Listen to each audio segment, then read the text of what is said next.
What's up, guys? It's been about 5 days since I got to talk to you guys. Been kind of busy. Been spending some time with Mom before we head back and just running around doing other things, and ain't had a lot of time to do any recording. Came across the wire yesterday, and there's an investment company, a capital investment company. It's called Palladian Capital Incorporated, and they're based out of Brentwood, Tennessee, just south of Nashville. And this investment company, they own a bunch of different LLCs. Like they buy companies, and that's their portfolio. And well, they had things had gotten so bad, they filed Chapter 11 bankruptcy there last month, and that's a reorganization.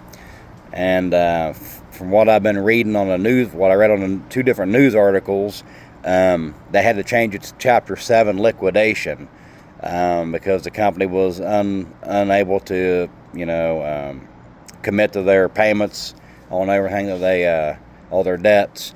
And this company in particular, what I was looking at, they own a bunch of trucking LLC companies. Quickway Transportation, Quickway Logistics, Quickway Carriers. Then there was another company they purchased, Robert Bearden, excuse me, and I believe it was that one was based in Florida. But it was just, it's, a lot of people don't understand, like if you work for a sub company that's owned by a larger company, and the larger company goes like Chapter 7 liquidation, they have to liquidate all their subsidiaries they got. And all these other companies that employees assume they were fine at, find out, just recently that they're out of a job. So I'm not sure how many, excuse me, like the truckers that work for them had their own truck and trailer and leased to them. They still got payments on their truck and trailer, what the company actually had, because now everything has to be liquidated. But like if you were a trucker and you work for a company like that, you had your own truck, not necessarily trailer, and you lose your contract with them, you're screwed. I mean, that's your sole income. And you not only gotta, you got your living expenses. Like if your house isn't paid off, you got your mortgage, you got your truck payment. I mean, you're screwed. You're gonna go bankrupt yourself. And we went up to the pool bar again, and I was talking to some of the guys up there, and we were talking about things going on in our area. And I told them, I said, I know in Ohio, I'm seeing a lot of people post their electric bills, and this shit's crazy. Like there's this one girl, she posted her electric bill, and it was almost $1,500. And she goes, how am I supposed to pay this? And people's already robbing Peter to pay Paul. That only can go so long until it catches up with you, and then when it catches up with you, it's game over. I've told people, don't get in debt. Don't go out and buy crap that you can't afford. Live below your means. Live within your means, but it's best to live below your means in times like this. I mean, I did it. I mean, I don't mind eating ramen noodles and cheap stuff. I mean, it's really not that good for you, but it's whatever. You really don't gain a lot of weight because you get tired of eating it. You just don't want to eat. But I'm just, these electric bills are flipping nuts. I'm seeing people post on Facebook. I just got my newest gas bill, and we left Ohio the end of November. Excuse me. And I turned my heat down to 50 because my house has got a gas furnace in it. And I got my newest bill, and it was like the price of the bill I just got was like it was when I was home last winter. Like if I was actually in the house, And I leave my thermostat on. And the daytime, I'll probably cut it back to 68. and then if I get cold, I'll kick it up to 72, get it warm, and try to 70 is about a good number where I don't sweat when I'm sleeping and stuff. But my heat's been on 50, 50, 20 degrees under what it would be if I was there, and the bill is the same price as if I was there. And so I can just imagine, what some of these bills are coming in for people, and because the electric company I have, it used to be a Dayton Power and Light, and that's AES. I don't know what the hell that stands for. And my girlfriend, they were down there. It was Duke Energy, and I remember when we stayed at the KOA up in Crystal River It'd been a year ago. This past December, we stayed there at the KOA, and I remember we went out towards the beach. And Duke Energy has a nuclear power plant out there along the water, and so Duke Energy is in more than just one state. And I think I was telling you guys that my city I live in, they are increasing the water rates. They claim that it's for added expense and all that garbage.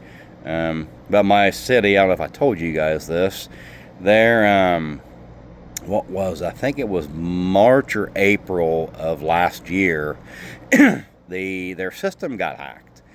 And it shut, the city water department, the tax department, that they're all tied together in the one like little increment thing, and the ransomer only wanted 10 Bitcoin to unlock the system, and you pay the ransom and I'll give you your system back. But at the time when I was looking at that, 10 Bitcoin. And they paid the ransom finally. 10 Bitcoin was $116,000. Now, that whole thing was a little suspicious, because if you're going to hold a city ransom, you're going to do it for more than 1.1 million. I mean, it sounded like an inside job. I got a friend of mine, and him and his friends, they're some tech guys. Excuse me. And they claim that they figured out where the IP address was, but nobody wants to pay attention to them. So that's another red flag that it was an inside job. I mean, I'm not saying it is, but it's just a little suspicious when you only ask for a small ransom for something. It's like you're just trying to get a little bit of money.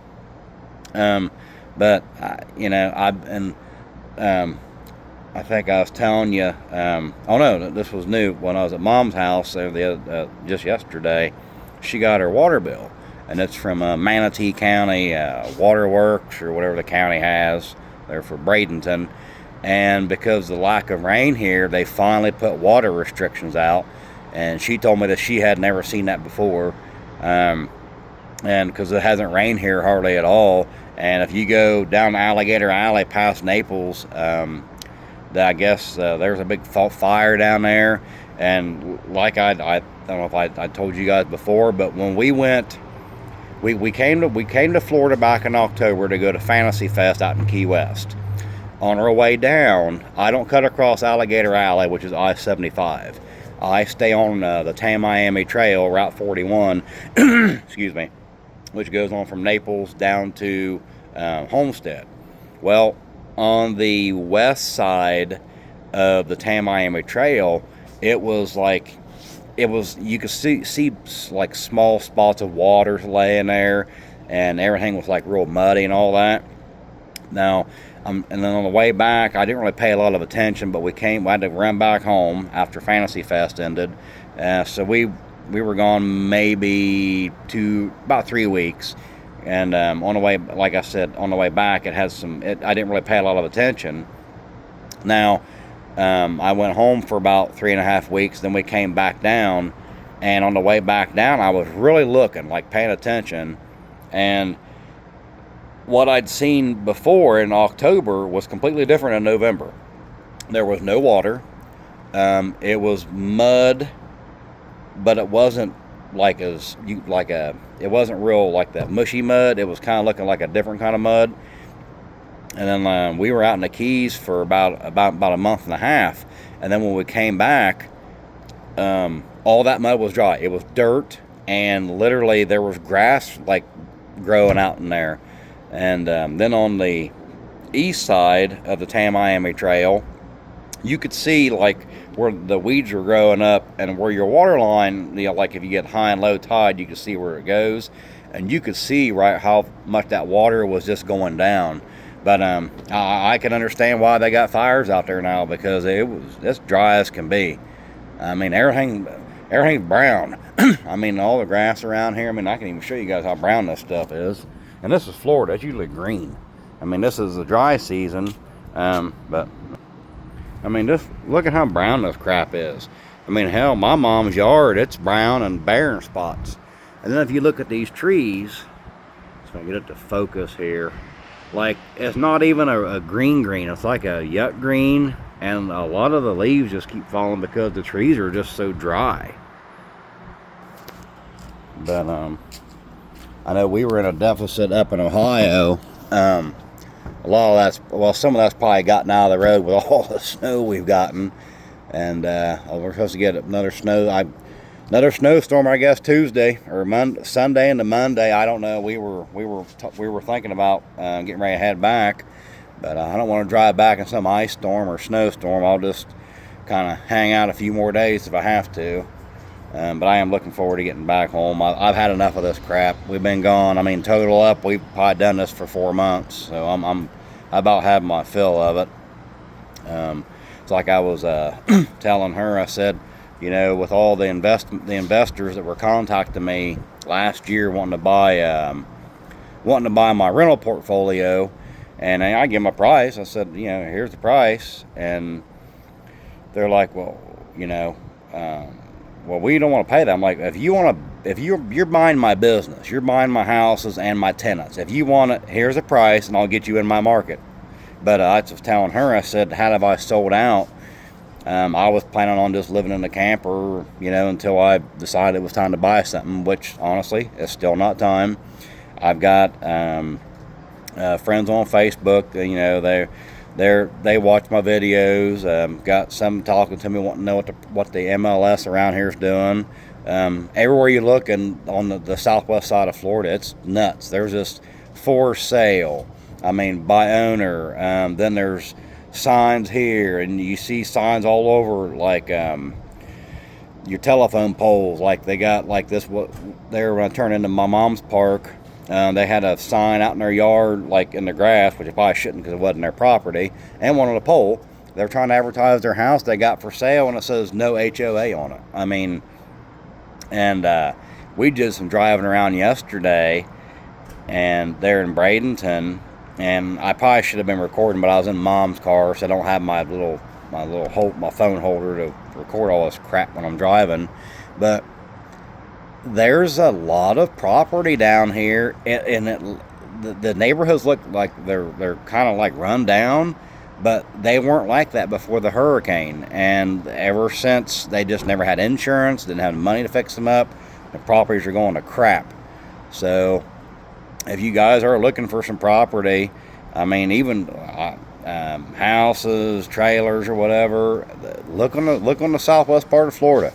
Bradenton, Sarasota, Venice, Punta Gorda, Charlotte, Port Charlotte, Fort Myers, Naples. Naples is kind of high. That kind of, I don't know, there's a lot of rich people down there.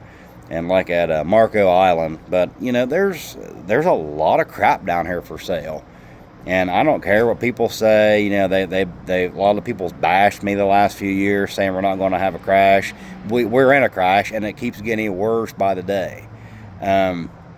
There's a lot of people that you know, that were remote workers and left California or wherever the hell they were living at and moved down here, and then they had to go back because their work wanted them to come back, and they still got properties up for sale, and a lot of them are pretty much where they're at break even, or they're having to take a loss on it. Some of them won't be able to take the loss. They'll have to go into foreclosure.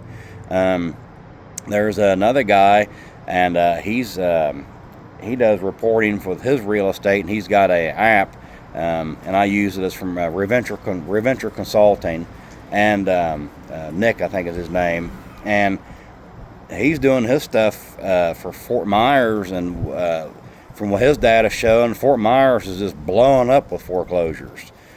Sadly you're gonna see that in Ohio now. I mean, our property taxes, for my county I live in, they were due Thursday. They were due 2 days ago, and there was already a big delinquent list, and now there's going to be a bigger delinquent list. And now with people having these electric bills of almost $1,500, they're going to pay their electric because they got to have electric to live. But a lot of them's going to let their stuff go into default, and it's going to be by fall. It's going to be real pretty with all how far the prices have fallen, the amount of foreclosures flooded the market. It's going to be crazy. You just wait, you just watch. And I'm in the Midwest, and it really hasn't hit us, but these electric bills and taxes is what's going to push it, is what's going to push us into what Florida's experiencing right now. My girlfriend, I'll just say she's from Cincinnati. I don't tell everybody where I'm actually from. But she's from a city within the Cincinnati metroplex, and her dad, they were talking the other day, and he was telling her, he said that the new tax bill that just come out, there was like 12 houses on his street that went up for sale.